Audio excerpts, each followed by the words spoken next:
haven't checked out Patrick CC in a while, actually, now that I think about it. We got Patrick CC. We're talking about Disney, bro.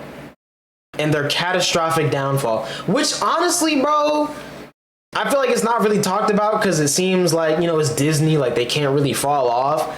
But to be honest, Disney kind of falling off, bro. Like, low-key. Disney kind of falling off, bro. I hate to see it, but let's do a deep dive, bro. Let's see what Patrick got to say.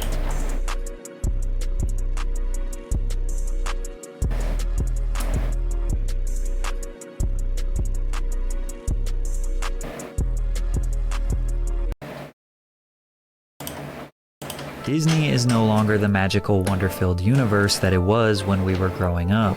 Not only have they been making uninspiring, lackluster new films, but they have been going back... What's the last new Disney movie y'all watched, chat? I'm trying to think what the last one I watched is. It's been a minute, bro, to be honest. Like, new movies? I haven't watched a new Disney movie in a long time. Off top, I can't even think of one, bro. Old stories, altering the narratives of iconic creations. To make things even worse, they buy out competitive film studios who are actually making cinematic masterpieces and drag them into the mud. But the people have had enough with Disney's boring and bleak vision for the future. They are losing hundreds of millions of dollars, bombing at the box office with record low sales, stock prices dropping to the lowest in decades, and while you think this may be an indication they need to change, it is only going to get worse. The real reason Disney is refusing to pay attention to their imminent doom is much deeper and darker than you could ever imagine. You are not just blinded by nostalgia. Disney was actually at its peak from 1989 to 1999. Yes, sir! As the Disney Renaissance. Great era, bro. Best movies were created. The Little Mermaid. Honestly, I feel like that was like their best animated. Like, they haven't made an animated movie that could really, like, if we did a versus, if we did like a bracket, all of these movies are completely washing any recent movies, bro. Beast. Literally. The Lion King, Pocahontas, Hercules, Mulan, Tarzan. These 8 classics all received an overwhelming... Now, live action is a little bit more balanced, but animated wise, bro, positive 90s got reception. They got it. But more importantly, the fans loved it. Each film generated hundreds of millions of dollars in the box office. The Lion King earned the most at nearly $1 billion, making it the 57th most successful film of all time. These films were so successful that even their soundtracks were selling millions of copies. The Little Mermaid 6 times platinum, Beauty and the Beast 3 times platinum, Aladdin 3 times platinum, Pocahontas 3 times platinum. The Lion King reached diamond status. Now I did skip over possibly the most iconic animated film of the 90s, Toy Story. And that's because Disney did not actually create this film. In the 80s, Pixar was just an animation group making commercials as a step towards their ultimate goal of making an animated feature film. The studio made shorts to test their RenderMan software and produce animation challenges for the team. Tin Toy successfully garnered attention from Disney, who wanted to expand the idea, making a film from the perspective of a toy. They developed a relationship where Disney agreed to distribute 3 films for Pixar, as well as provide connections and budget to land superstars Tom Hanks and Tim Allen as the roles. But Pixar had never written a movie. That's hard. Their co-founder John Lasseter had previously been an employee of Disney and worked on The Fox and the Hound, so John was tasked with writing Pixar's first film. He spent nearly 2 years working on the first version of Toy Story that depicted Woody as a cynical jerk. Who said your job was to think, Spring Wiener? Well, I just thought that use this vast reserve of brain power to consider this for a moment. If it wasn't for me, Andy wouldn't pay any attention to you at all. In fact, my stretchy friend, you would have been hauled away to Goodwill a long time ago, so shut your mouth and get them off the bed. When Pixar pitched this, Disney executives hated it. They thought the characters were mean-spirited and would send the wrong message to children, so they shut down production of the film. John was embarrassed. He begged for another chance. Disney gave him 2 weeks to develop another version. The second iteration of the film depicted a perspective of toys who desperately want to be played with because they love and care about their owners deeply. Disney greenlit the film, and luckily it paid off. In 1995, Toy Story released and made $373 million worldwide, becoming the second highest grossing film of 1995, the first ever of course, after Die Hard film, and a classic that shaped the childhoods of millions. Pixar and Disney followed that up. Such a great movie, bro. And Toy Story 2, adding to the catalog. Also bangers. Films. But it wasn't just these animated films that made Disney so iconic during the Renaissance. You also had the Mighty Ducks. Mm-hmm. Yeah. The Outfield, The Jungle Book. I remember that one. Pocus. The Yeah. Yeah. Let me know some of your favorites. It's also bro, I can't even think of any right now. Disney also owned two major production studios, Touchstone and Hollywood Pictures. Touchstone produced Armageddon, Woman, Dead Poets Society, Sister Act. Okay. Hollywood Pictures produced Tombstone, The Sixth Sense, and a bunch of others I don't personally recognize. In short, Disney absolutely dominated the 90s. They created iconic moments of magic that taught us valuable life lessons. They taught us right and wrong. Never pretend to be something you are not. Listen to your parents. Love and cherish your family. Lessons that would make us well-rounded human beings. However, they did get their fair share of criticism back then as well. The Hunchback of Notre Dame explores themes such as lust, obsession, and religious hypocrisy, which are more mature and intense than typical Disney fare. The character of Esmeralda was critiqued for her sexualized design, objectifying and misrepresenting her character. The 1989 VHS cover of The Little Mermaid was banned and later changed when people noticed it contained phallic imagery. These days, many people think we should have been harsher on Disney films in the 90s, which has caused people to go back in the past and become critical of what they thought were great films. And before we absolutely dismantle your favorite childhood films, let me tell you about today's sponsor, Underdog Fantasy. Let us see it, man. Fantasy football, bro. Underdog is giving you a special free Aladdin as a whole was criticized for perpetuating negative stereotypes and presenting a distorted and one-dimensional view of the Arab world. They also thought that the casting of white actor Robin Williams to voice the genie, who is a mystical being living in a lamp, was considered whitewashing since the character had cultural connotations associated with the Middle East. Man, bruh. I feel like in certain cases you could argue that, but like it's Robin Williams, bro. Went back and changed controversial lyrics in the song Arabian Nights. A joke from the bloopers for Toy Story 2 raised so much controversy in 2019 that Disney decided to remove it. You know, I'm sure I could get you a part in Toy Story 3. I'm sorry, are we back? Oh, all right, girls. Lovely talking with you. Considering the sexual misconduct allegations against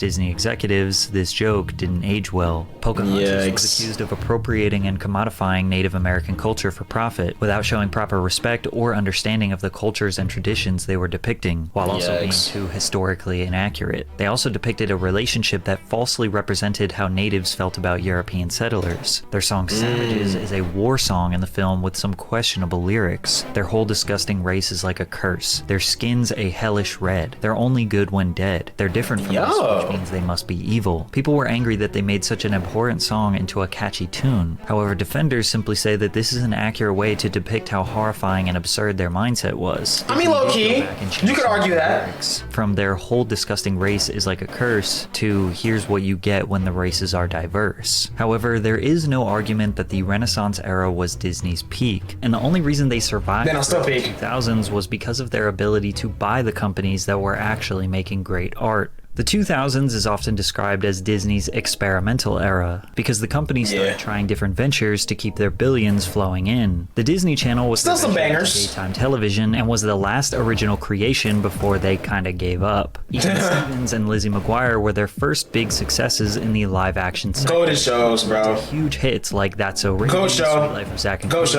Hannah Montana, and Wizards of Waverly. I think that was debatable. These shows rooted our problems as tweens into reality. They depicted fun adventures while also tackling real problems like how to talk to your first crush, how to combat bullies, going through puberty, among other growing pains. Every single one of their successful TV shows were turned into movies, which speaks to their experimental nature. But they also produced original TV movies like Smart House, Cadet Kelly, the Halloween Town series, and of course, High School Musical. For the people that didn't grow up during this era, it's hard to describe how much the Disney Channel... Bro, and Camp Rock, okay? Let's not forget about Camp Rock.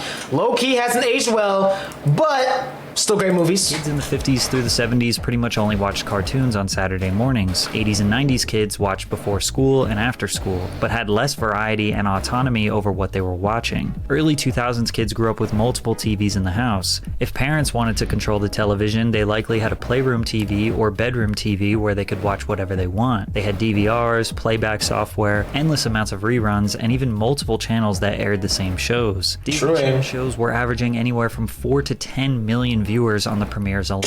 Hannah Montana and the Cheetah Girls became international superstars, doing stadium tours with 10,000 plus people singing songs that were based on a Disney Channel TV show. And while their live-action TV thrived, their animated TV shows were much weaker than competitors Nickelodeon and Cartoon Network. But they still had some solid new additions. There's a lot of bangers though. Kim Possible and Phineas and Ferb. Yeah. Those also got their own TV movies. But if it wasn't for Pixar, Disney's animated film presence would have tanked. Bro, I'm so excited Phineas and Ferb is coming back, bro. I can't lie. They started the 2000s with The Emperor's New Groove, which fans loved, but it failed to meet the financial success of the Renaissance-era films, only costing about $70 million, which isn't enough for Disney. From here, hand-drawn animation was being considered obsolete, and Disney had not been working on computer-generated animation. To make things worse, there was new competition on the horizon. DreamWorks. Disney created a competitor to Pixar and DreamWorks called Secret Lab, but the films they produced failed to meet expectations. Dinosaur was their 2000 film that featured CGI prehistoric creatures. The movie was just alright. Not impressive enough for their CGI debut. It secured over $300 million in the box office. I'm not gonna lie, bro. I never liked this early era of CGI. I always felt like those, like the movies and the shows in this style were just mad weird.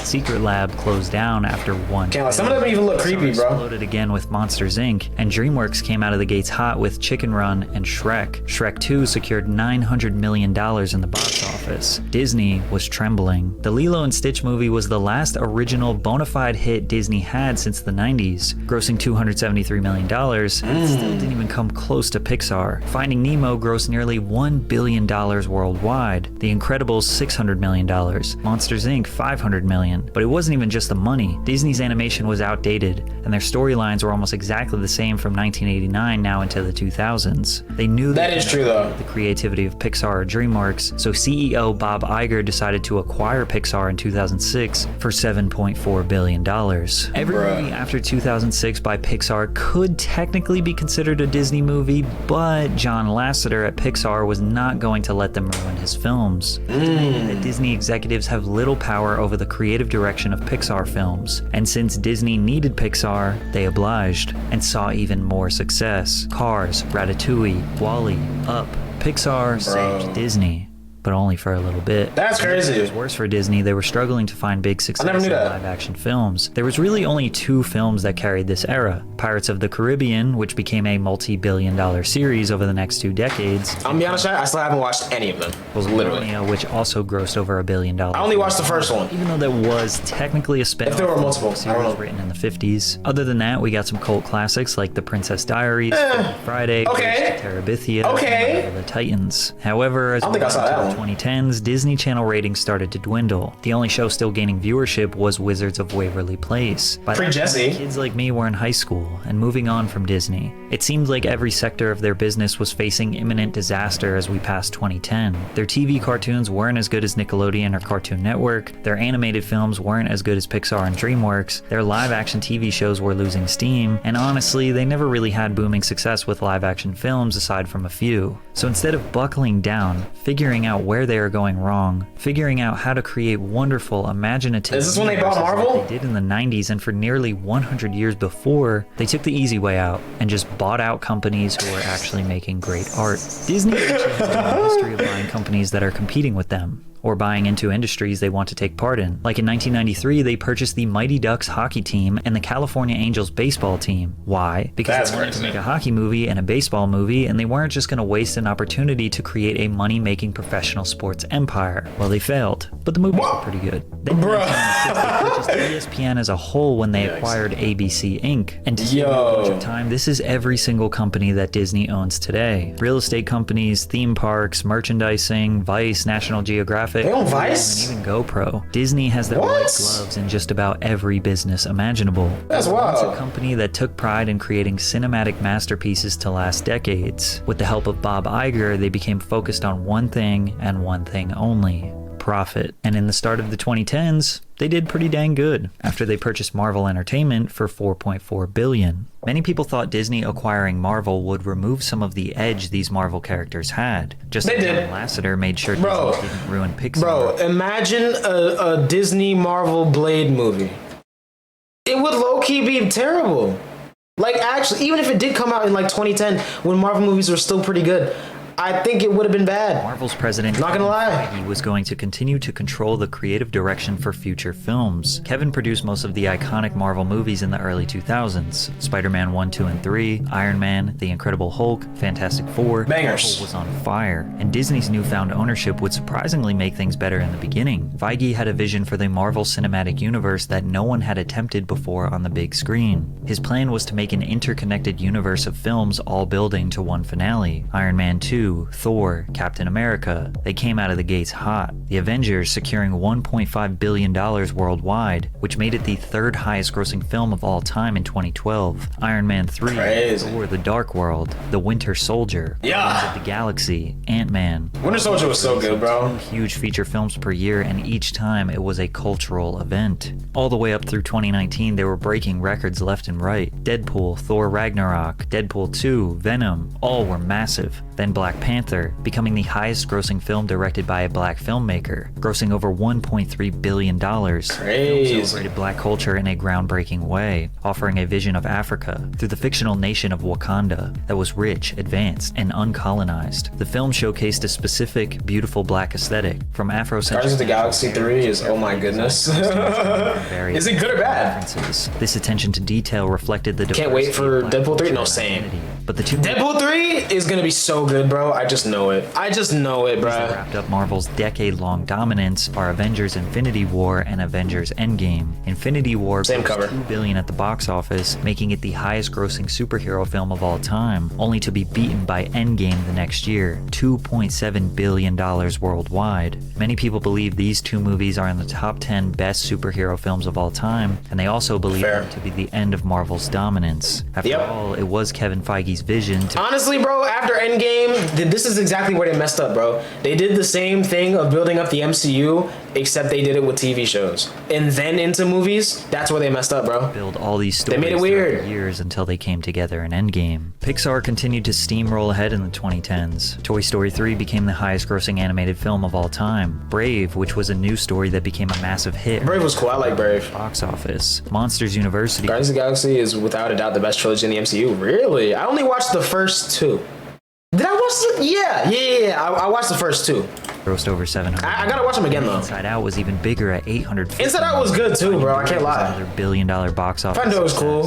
If you look at Pixar's catalog from 1995 to 2017, they had one flop, one of the most impressive ones in history. Disney was in total domination at the start of the 2010s. Yeah, they were being carried by their acquisitions, but they made a short comeback from their own animation studio. Wreck-It Ralph in 2012 was a very Pixar-inspired film about the lives of video game characters inside the arcade machines. Earning a solid $500 million at the box office got the momentum building for what was about to come. Honestly though, if we're being honest, Wreck-It Ralph is just a kid's version of Tron.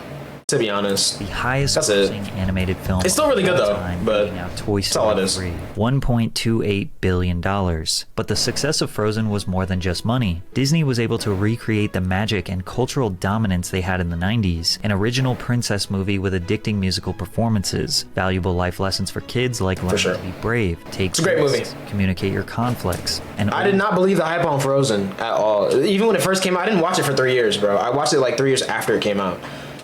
There's an ending song by Owl City. No, facts, bro. I really like the soundtrack of that movie. I can't lie. It was a great movie. It was a great watching experience for sure. I think I watched that in theaters. I can't really remember because I've seen it outside of theaters since, but I'm pretty sure I watched it in theaters and it was nice. But Frozen though, I did not believe the hype at all. Please love your friends and family. At Just all. felt right to see my little sister have an iconic Disney film to grow up with. Then they followed. Why don't they make more instead of these remakes? Literally. Solid additions to the new Pixar. Haven't watched either of these. Catalog. They also took a big step progressively. In 2014, on an Banger. episode of Good Luck Charlie, Love the Little Mermaid, Disney though? displayed a The new one? same-sex couple for the first time. I didn't watch it. Taylor has 2 moms. Something that would become a key part of all of their films years later. Their live-action films Cinderella and The Jungle Book were also huge hits. I ain't watch either of those. Over $1 billion. Or that. In the 2010s, everything was booming again. Disney just could not miss. In 2012, they purchased Lucasfilm, the creators of Star Wars, for $4 billion. Although this acquisition financially would be fruitful for Disney, there are a lot of mixed opinions regarding the execution of these films. The first release with Lucasfilm was in 2015, Star Wars The Force Awakens, which as it sits is the 11th highest grossing film of all time, adjusted for inflation, earning $2 billion. A huge success, but it didn't actually continue the Star Wars story that was developed for the past 40 years. It's like they changed everything the fans knew and loved about their characters and wrote a new story. That's crazy. Stunning, and people who were new to the franchise adored it, but longtime fans were disappointed, hoping the second film would be better. That's fair. In 2016 took a bit of a risk casting lesser known, or at the time not A-list actors, Felicity Jones and Diego Luna. Disney executives were supposedly not fully satisfied with the first cut, and will bring in writer and director Tony Gilroy to help with the movie. With his help streamlining it all, reconceptualizing the story, reshooting scenes and editing, with the iconic Darth Vader fight scene being added right at the end of filming, the movie would be a huge hit. It was I've seen that clip. critically acclaimed and beloved Star Wars movie despite having a $1 billion decrease in revenue from the previous one. Star Wars is a multi-generational classic that is always going to bring in revenue due to it. Honestly, I think one day I probably will go through and watch all of these movies, but ain't happening anytime soon, bro. Franchise of all There's just too many. Losing revenue alone is not an accurate representation of how the community felt about these films, and there are people who dedicate their entire lives diving into the insane complexity that is this cinematic universe that George Lucas created. So to sit here and describe where every film went wrong Go though, for real. forever. But there is some crucial information to understand why Disney tainted the Star Wars legacy. Disney CEO Bob Iger wrote in his 2019 memoir that George Lucas wrote outlines for a Star Wars trilogy. Bob said we needed to buy them, though we made it clear in the purchase agreement that we would not be contractually obligated to adhere to the plot lines he had laid out. Yikes, dude. Creative control to director J.J. Abrams, screenwriter Michael Arndt, and Lucasfilm president Kathleen Kennedy. From the very beginning, George Lucas saw them ruining his vision for the trilogy. He felt betrayed. Disney loved That's his terrible, ideas, bro. and bought him out only to change everything they loved. And instead of them coming up with their own cohesive story, they let multiple directors take the leads for Solo, because Donald Glover. Ryan Johnson for The Last Jedi, and J.J. Abrams for The Rise of Skywalker. Critics say these films subvert our expectations, but that's just a fancy way of saying it's unpredictable. And just because it's unpredictable doesn't mean it's good. The film's decisions regarding character arcs, plot twists, and the identity of certain characters felt totally random and lacked continuity. Going against the man who created this franchise obviously pissed off longtime fans. I'm not gonna lie, this is such a hard pick though, bruh. He look like a mob boss right here, bro. Just posted up, store truth. That's so tough, bro. I can't lie. And although that's so tough. Brought in serious profits, they felt like Disney took advantage of George Lucas and the massive Star Wars community. Financially speaking, throughout the 2010s, Disney reigned supreme, with almost no dents in their armor. But the only way to go from here was down, starting with Pixar, the studio that saved them 20 years earlier. John Lasseter, Pixar and Walt Disney Animation Studios' chief creative officer, took a leave of absence in 2017 after revelations last year that he sexually harassed multiple employees during his tenure. Come on, John was known for grabbing, kissing, making comments about physical attributes. Oh man. I've recently had a number of difficult conversations that have been very painful for me. It's never easy to face your missteps, but it's the only way to learn from them. Lasseter made himself a victim, hoping to gain sympathy of those who oppose this sudden Me Too movement. Disney didn't fire him until he finished the projects that he was working on. He stayed there for another year to finish Incredibles 2 and Toy Story 4. Both were massive commercial and critical successes. Although John was exposed for being a relentless creep, deserving of his termination, there is no doubt that he was the creative genius at Pixar. After he left, Pixar died. Hate to see it, bro. Box office flop and received Onward controversy for this clip. Wait a minute, I think I do remember seeing the trailer for this back in the day. Genius at Pixar. After he left, I gotta see the cover again. died. Onward was a Yeah, I remember seeing the trailer for this, but I wasn't interested enough in watching it. Office flop and received controversy for this clip. It's not easy being a new parent. My girlfriend's daughter got me pulling my hair out, okay? The officer mentions her girlfriend's daughter, obviously stating that she is a lesbian. Most people didn't even notice this quick line. Oh, it's fine? In fact, the LGBTQ community was pretty happy about it. However, this short scene wrong with got it? the film banned in multiple Middle Eastern countries. From there, Soul was a flop. Luca was a flop. I heard Soul was good. Managed to barely make a profit, but when you Bro, I've seen Turning Red. This right here was when I knew Disney was washed. It was this movie right here, bro. Literally, it was this movie right here. I saw it and I was like, "What is this, bro?" Like, marketing hate to see it. expenses, it's still a flop. Hate to see Pixar was it. spending $100 to $200 million per film to make these detailed, beautiful universes, but lacked any decent storytelling to keep you engaged. Lightyear was the unforeseen spin-off of Toy Story's Buzz Lightyear. I didn't watch In this. one, Pixar took their inclusion to new heights when they displayed a same-sex couple kissing. Conservatives claimed Lightyear was an attempt by Disney to indoctrinate children Billy into carried. beliefs. Social Carried what, media saw Soul a or, firestorm of different opinions Turning Red? online, and the movie failed in the box office. But not just because GG's. of controversy. It's because they depicted Buzz as more of a human than the toy we all know and love. It was voiced by not Tim Allen, and it's an origin story that nobody By not Tim Allen. It's hard to say what exactly went wrong at Pixar in the past few years. It can't simply be Turning Red? Okay, valid. because he was hired by Skydance Animations and their What song is on there? Luck was a commercial and critical failure. Pixar What? has never I haven't even heard of that. failures commercially and critically in their entire history. They are on life support. They really ripped off I'm Dante and made a terrible movie with it, bro. And it was such a good idea too.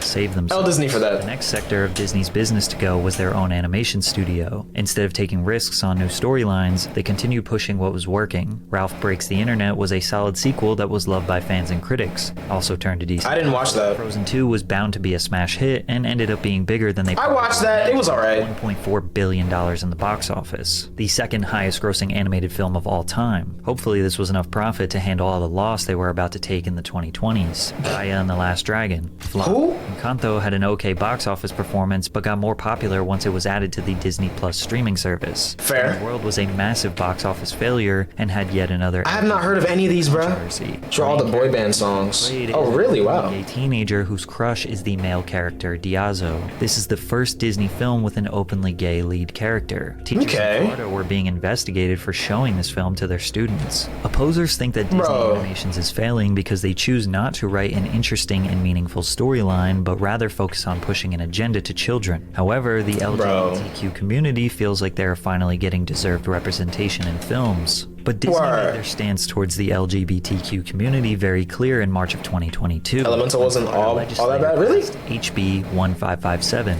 Yo, bro. otherwise known as Yo, this guy right here, I'm sick of him, bro. I'm sick of him.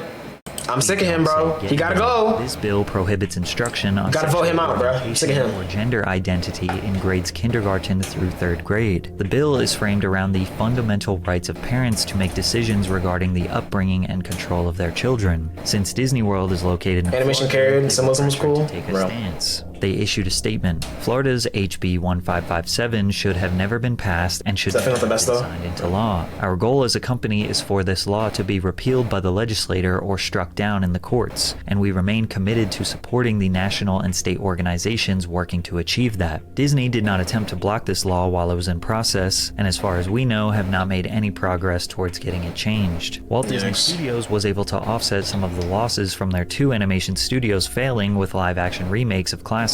From 2015, Disney has been on a remake tirade. Cinderella, The Jungle Book, Alice Through the Don't say it's Looking crazy. It Glass, is, bro. Like, when that law passed, I was like, are you serious, bro? Like, how are we regressing so much? And then Roe v. Wade got overturned, and again, realized we're washed. Well, Aladdin, Lady and the Tramp. Terrible, bro. All of these were very safe and solid box office successes, but the biggest was none other than The Lion King, earning $1.6 I did not watch this, and I'm not making it going the to. highest grossing animated film of all time. However, these safe remakes would come to a screeching halt. Mulan, Cruella, Pinocchio, Peter Pan, all I actually wanted to watch Cruella for a minute. The trailers was kind of fire, but by the time it came out on streaming, I completely forgot about it. Just fascism. failed to make substantial revenue. Now, this could be due to the pandemic. Does that being an actual law has to be a joke gone wrong? There's no other way. Bro, if it's a joke gone wrong, someone needs to pull the plug on that bit because it's not funny. Imagine. But it's more likely that Disney fans are just exhausted from the oversaturation of old stories. We've seen these movies already, bro. Call it a classic. The Little Mermaid 2023 was a live-action remake that casted Halle Bailey as Ariel. Yeah, bro. I try not to get into these people's business, especially considering I only hear about this stuff on Twitter. But apparently Halle Bailey is pregnant with DDG's child, allegedly. And no one can tell, and it's sending a lot of people into the craziest frenzy. I think it's hilarious because she does not know these people. And, you know, it's funny to see people lose their minds about it. But, you know, if it happens, bruh, that would definitely be something for DDG, bro. The original 1989 animation depicted Ariel as a white woman, whereas Halle is African American. Disney has been accused of whitewashing their characters for years, but we don't often see them totally change the race of one of their main characters. Critics accuse Disney of blatantly pandering, trying to change something that was a non-issue in the first place. However, defenders pointed out that mermaids don't have a race because they are not real, and the film has had very few black lead characters over the years. True. Some people in the middle thought that the lead just didn't look like Ariel, specifically because her hair is orange and not red. Normally, these controversies lead to failure, but fans and critics seem to like this movie. A lot of people said it was good. I didn't watch it. But I think the main reason why I didn't is because I don't care for the original movie. So it's like I can't fairly judge it because I don't even like the story. Like I you know, it's not for me. Snow White remake has easily received the most controversy out of them all, and it hasn't even come out yet. It all started with the casting of Rachel Zegler, a Colombian American set to play the role of Snow White. This specific princess is known for having pale white skin and dark hair, but Rachel's literally her name is not why people are angry. It's her constant reminders that she hates the original story. I mean, you know, the original cartoon came out in 1937, and very evidently so. There's a big focus on her love story with a guy who literally stalks her. Yeah. Weird. Yikes. Cartoon was made 85 years ago. Yikes. Gen Z throwing everything off, as usual. Yikes. And therefore... She's right, though. But at the same time, like, I don't think that's the type of message we need to be hearing from her. You know? Like, she's not wrong. She's just the wrong messenger. And it's a musical? This is a musical? Oh, yeah, nah. Dated when it comes GG's. to the ideas of GG's. being in roles of power. I Not just rocking think with that it. it's no longer 1937. I was scared of the original cartoon. I think I watched it once and then I never picked it up again. Even people who are extremely for Disney reshaping and modifying their classics to fit a modern society think Rachel is annoying, entitled, and disrespectful. That's understandable, though. Honestly, I can't really disagree here. Like I said, I feel like it's a valid... Like, she's making valid arguments and very valid points. And again, she's not wrong. But we don't need to be hearing that from her. Like, how you gonna bash a character that you're playing? Like, in a... Like, it's kind of weird, man. It's kind of weird. She's being paid enough. If I'm going to stand there 18 hours in a dress of an iconic Disney princess, I deserve to be paid for every hour that it is streamed online. She's like everything people hate about this generation distilled. Yeah, I think a lot of the early Disney stuff were musicals. Oh, yeah, no, very true. Oh, you mean Little Mermaid? Well, yeah, no, I feel like a lot of their movies are very musical, but there's a certain balance that I think a lot of movies have, like The Lion King. You know, it's kind of a musical, but there's enough balance in the story and like the music to where it's like not annoying. You know, yeah, I'm not having the best time when the songs are playing, but I'm not gonna click off the movie. Whereas some movies, High School Musical, it's too much and it doesn't even have a good enough story to keep me interested during those moments. You know, I think that's kind of where a lot of newer musicals like, and that's kind of where I can, you know, get away with liking those Disney movies, because like, yeah, it's kind of a musical, but not really. It's different enough for me to be like, yeah, okay, I can actually sit through this. Whereas some movies, like, I genuinely get bored. Person. You know? There have been rumors that Disney plans on axing this film due to the controversy. If that becomes true, honestly, they should change the way they cast their lead characters. They should. If they don't axe the film, it sends them as a you know from a business standpoint, from a really, you know, laying down the law standpoint, they gotta axe it, bro. They have to, because if you're gonna release a movie and your lead actor is openly bashing not only the original movie, but then the company in general, you're out of here. How are we supposed to get any type of success from this when you're literally just like throwing us under the bus? They can't even promote this movie right, bro. Because all anyone's gonna think about is how much she hates the movie. Like, they would kind of be dumb to not axe it. And that's really unfortunate for her, because this could have been like, you know, a great little lob into a really great acting career, and I feel like it might be over now. You know, and that's unfortunate. I feel like it's wrong to be bashed for stating your opinion about certain things, and you know, but at the same time, it's like, bruh, that's like if Robert Downey Jr. now, or no, not even. That's like, say 10 years from now, someone plays Iron Man and is like, yeah, I don't really like Robert Downey Jr., man. You know, he's like, I feel like his character was like too, like whatever they could say as someone trying to play new Iron Man. Like, that's weird, bro. That's very weird. Disrespect the legacy of Disney. Insert your unwanted opinions. Yeah, all while they gotta axe it, bro. And getting paid they gotta axe it. Dollars. Marvel has not been able to escape this downfall either. Aside from Spider-Man and Black Panther, who were certified billion-dollar hits, their rollout of new films have been catastrophic. The New Mutants, The Kingsman, Morbius, Eternals, which was their. I've only heard of Morbius and Eternals.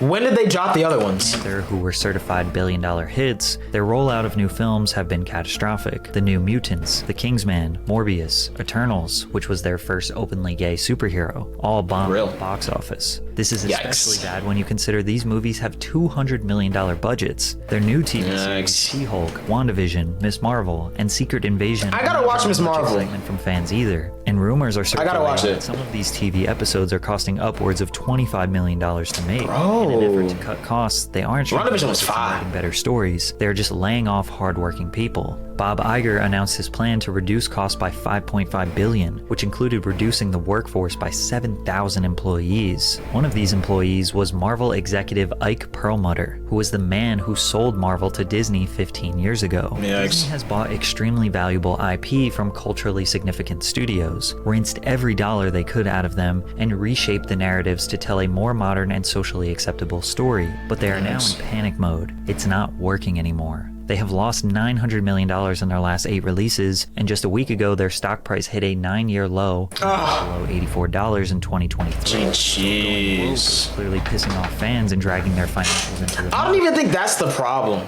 I think the problem is they're kind of pandering. Like, in a way, they're going woke, if that's what we're gonna call it, in like telling these stories that need to be told, or not even that. I feel like creating characters that need to be created and, you know, bringing light to certain situations, stuff like that, but then not putting enough effort into the stories behind them. You know, I think that's the problem, bruh. They're caring too much about ticking off boxes and being like, okay, we got a black character, we got a gay character, well, you know, whatever, instead of like actually create, like world building. They used to world build, bro. They don't do that anymore. They gave up. They're lazy. It's really unfortunate, bro. But to be honest, doing it, is it because they genuinely care about inclusion and making they don't? They care about money, comfortable and happy. Well, when you learn about the Corporate Equality Index, you might think differently as to why companies are all of a sudden being so forward with their political ideologies. For the 16th year in a row, Disney received a score of 100 on the Human Rights Campaign 16th year in a row Equality Index. The CEI score is administered by the Human Rights Campaign, the largest LGBTQ it's all about the mass now. Organization in the US. This score is given to companies that meet certain criteria such as workforce protections, inclusive benefits, supporting an inclusive culture, and the big one being corporate social responsibility. CSR is the one we will notice the most because of the rules that must be followed. They literally have quotas now, bro. This is exactly what I'm saying. They're ticking off boxes. That's it. Score in this area. All they care about. Or advertising looking good. LGBTQ consumers, advertising with LGBTQ plus content, advertising in LGBTQ media, or sponsoring LGBTQ organizations and events, and demonstrated public support for LGBTQ plus equality under the law through local, state, and federal legislation or initiatives. Companies are rewarded with essentially a social credit score based on how inclusive. It's so bad, bro. I'm just getting mad at marginalized people. which are badly written by these companies. Yeah, nah, it's bro. Investors often consider a company's CEI score as don't even employ people, literally, and even if they do employ people, they're not paying them well, like. Backlash over human rights violations or other controversies. A high CEI score can reassure investors that the company is a relatively safe bet. If you do not comply with the HRC's guidelines and receive a low CEI score, then investment firms that control trillions of dollars, such as BlackRock, will actively avoid investing in your company. This situation becomes particularly concerning when viewed through the lens of potential blackmail. If a company fails to meet HRC's criteria, the HRC can exert pressure on investors. These investors, in turn, can influence the company's board, creating a chain of external pressures. When the company is not complying with the HRC's LGBTQ criteria, they have the power to contact advertising agencies and encourage them to no longer do business with these companies. This could result in a significant loss of income for a non-compliant company. Adding another layer of complexity, companies that do adhere to the CEI criteria may also be penalized if they engage in business with companies that do not. In some cases, even companies that are making an effort to meet the CEI standards could see their scores negatively affected. Very powerful billionaires are very much against conservative values. Strong family bonds, frugality, and modesty contradict the consumerist mindset. By influencing a younger generation to distance themselves from these traditional values, these cutthroat businessmen aim to shape a future consumer base that generates more profits than ever before. However, not every company is successful in trying to achieve a higher score. For instance, companies like Bud Light have faced controversies that led to significant financial losses. The biggest problem with this score is that you'll never know the difference between an actually progressive, inclusive company and one that's just trying to get a higher score to look good for investors. You have to ask yourself, is Disney trying to make your life easier, safer, and happier? Or are they just trying to prevent investors from getting scared and pulling out? The truth is, Disney has always faced backlash, and they always will. You can type in literally any Disney film, the word controversy after it, and you will find an article of someone pinpointing a small accusing them of being racist, whitewashing, too gay, not gay enough. There will always be someone angry. After dragging 3 iconic studios into the dirt and squeezing out every last penny they can, it seems like the one thing they haven't tried in 2 decades is use their endless amount of dollars and connections to build a super team and write a good story. Low key, bruh. Low key. That's what they should be doing. Dropping $25 million into a She-Hulk episode, a WandaVision episode, bro. Write a good movie for once, man. It's tough, bro. You hate to see it, honestly. But I don't think we can really be surprised, bro. That's the thing. Like, companies like Disney have been around for so long. Like, how much longer can they really survive, bro? To be honest, if they're not evolving, and they're not evolving correctly. They think they're evolving, but they're not. Like I said, they're pandering.